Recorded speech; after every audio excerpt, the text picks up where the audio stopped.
কলকাতা ভারতবর্ষের প্রাচীনতম শহরগুলির মধ্যে অন্যতম একটি শহর।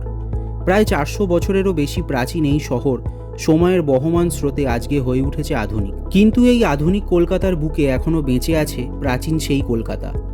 ইতিহাসের পাতায় সব ইতিহাস লেখা থাকে না, কিছু ইতিহাস অবহেলিত হতে হতে প্রায় ভুলে যাবার উপক্রম হয়েছে।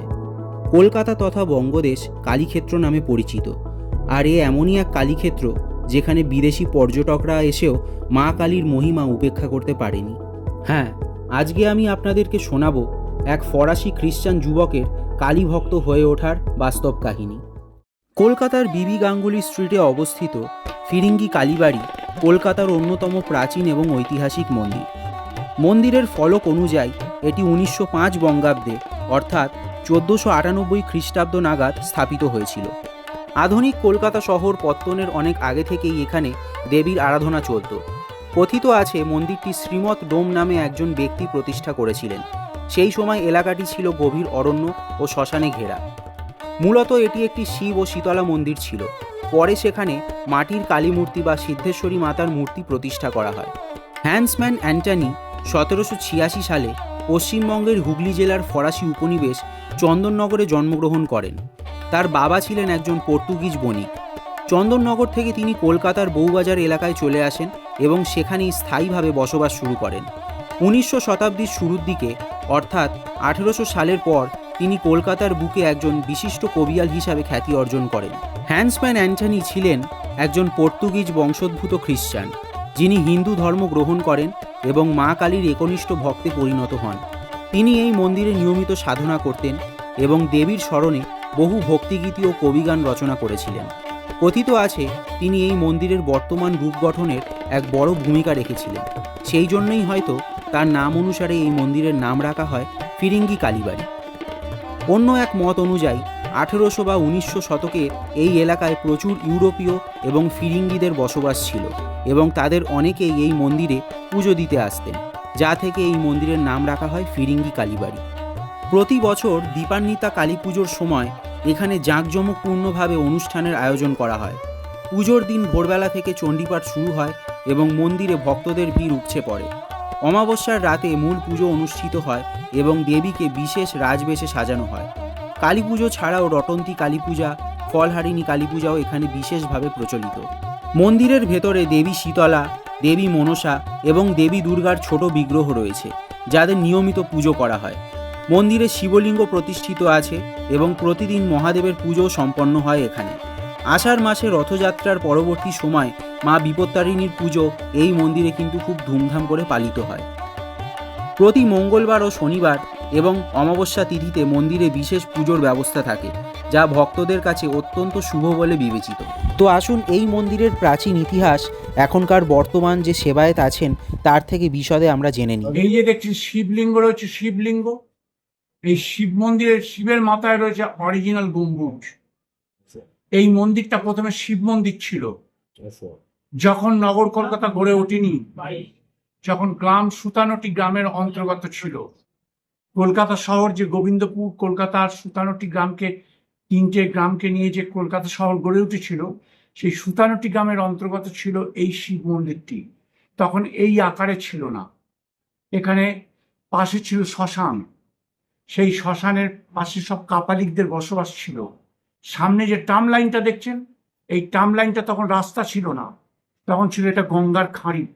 গঙ্গা থেকে জিপিও, আমাদের জেনারেল পোস্ট অফিস যেটা বিল্ডিং বলি, সেই জিপিও পোস্ট অফিসের বিল্ডিংটা দিয়ে ওই জায়গাটা দিয়ে এসে ক্রিক রো হয়ে, এই রাস্তাটা দিয়ে ক্রিক রো হয়ে ওটা বেলেঘাটা খাল যেটাকে বর্তমানে বলি, ওই বেলেঘাটা খালটা আগেতে ছিল গঙ্গার একটা খাঁড়ির অংশ।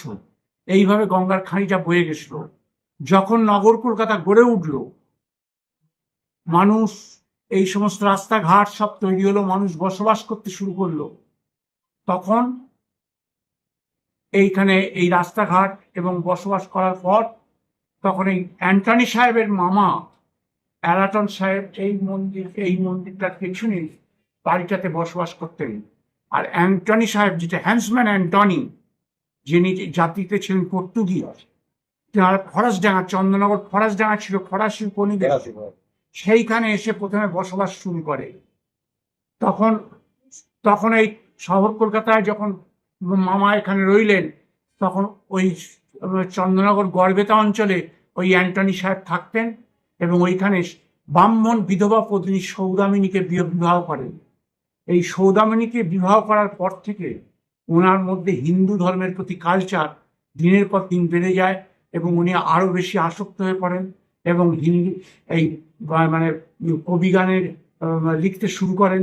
এই সবগুলো তখন কালচার করতে গান গাইতেন।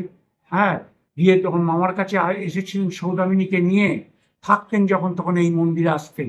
তখন দেখতেন যে শিব ঠাকুর আছে, পেছনে অষ্টভাতী মা দুর্গার মূর্তি আছে, মা শীতলা আছে, মনসা আছে, ওই নারায়ণ শিলা আছে, গোল নারায়ণ শিলা, ওইসব বাংলার 905 সালে অবস্থিত। আজ থেকে 527 বছর আগেকার এই হচ্ছে শিব মন্দির। পরবর্তীকালে আনুমানিক 400 বছর আগে অ্যান্টনি সাহেব, হ্যান্সম্যান অ্যান্টনি, এই মামার বাড়িতে থাকার সময় এই মন্দিরে যখন আসতেন তখন এইখানে বসতেন, দেখতেন সব দেবদেবী রয়েছে, কিন্তু মা কালী নয়। স্ত্রী সৌদামিনী ইচ্ছা পূরণের এবং স্বপ্ন পূরণের জন্য তিনি এইখানে মায়ের মূর্তি প্রতিষ্ঠা করেন। সেই মায়ের মূর্তিটা দেখলে লক্ষ্য করবেন যে গম্বুজের তলায় মায়ের অবস্থান নয়, গম্বুজের পাশে মায়ের অবস্থান, কার্নিসের তলায়। পরবর্তীকালে যে মা প্রতিষ্ঠিত হয়েছে সেইটার একটা বড় প্রমাণ হচ্ছে এই মায়ের অবস্থানটা, যে বাবা শিবের মাথায় যে গম্বুজ, সেই গম্বুজের পাশে মাকে বসানো হয়েছে। তা মা পরবর্তীকালে প্রতিষ্ঠিত হয়, সেটা অ্যান্টনি সাহেবের দ্বারা প্রতিষ্ঠিত হয়। এই অ্যান্টনি সাহেব তখন এই মন্দিরে বসে তখন এই মাকে সাধনা করতেন, গান বাজনা করতেন, কবিগান লিখতেন এবং কবিগান গাইতেন। দিকে দিকে তার নাম ছড়াতে শুরু করলো। তখনকার সময় স্বনামধন্য ভোলানাথ, এই ভোলা ময়রা কবিগানের শ্রেষ্ঠ মানে গায়ক ছিলেন। সেই ভোলা ময়রাকে পরাজিত করেন এই হ্যান্সম্যান অ্যান্টনি, করে ওখানে পরাজিত করে সকলের নজর কেড়ে নেন একজন পর্তুগিজ সাহেব হিসেবে। তখন দিকে দিকে তার নাম ছড়িয়ে যায় এবং এই অঞ্চলটায় বসবাস ছিল মেনলি মানে ফরাসিদের বসবাস ছিল, পর্তুগিজদের বসবাস ছিল, মানে বিদেশিদের বসবাস ছিল। আমরা ছোটবেলায়, খুব ছোটবেলায় দেখেছি চাইনিজদের প্রচুর বসবাস ছিল এখানে, বিভিন্ন জাতির মেম সাহেব টেম সাহেব সব ফরেনার সব থাকতো, আমরা দেখেছি। তারা তখন মিষ্টির দোকান এরকমভাবে জেগে ওঠেনি, তখন তারা মুরগি এনে পুজো দিত। আমার ছোটবেলায় নিজের চোখে দেখা, তখন আমরা বাচ্চা বয়স।